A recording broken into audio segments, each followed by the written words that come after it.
Investors are on the edge of their seats as the Indian stock market gears up for another week of trading action. Will the bulls take charge or will the bears bring down the market? Only time will tell. Firstly, we're seeing a significant uptrend in the IT sector, with stocks like Infosys and TCS leading the charge.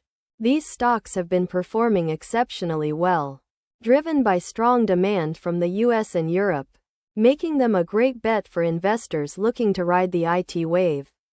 Additionally, their robust balance sheets and strong cash flows make them an attractive investment option.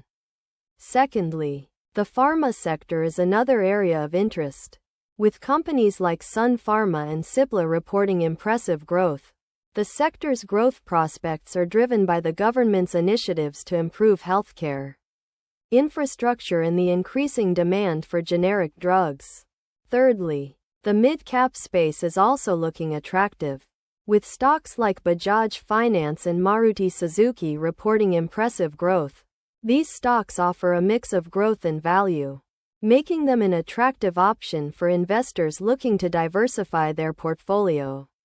If you want to stay ahead of the game, make sure to sign up for our Finaixram weekly newsletter at rzp.io/rzp/tmibq4, where we provide in-depth analysis and expert insights on the Indian stock market. Knowledge creates opportunities, and opportunities create success. Subscribe to Finaixram, where AI meets the future of investing.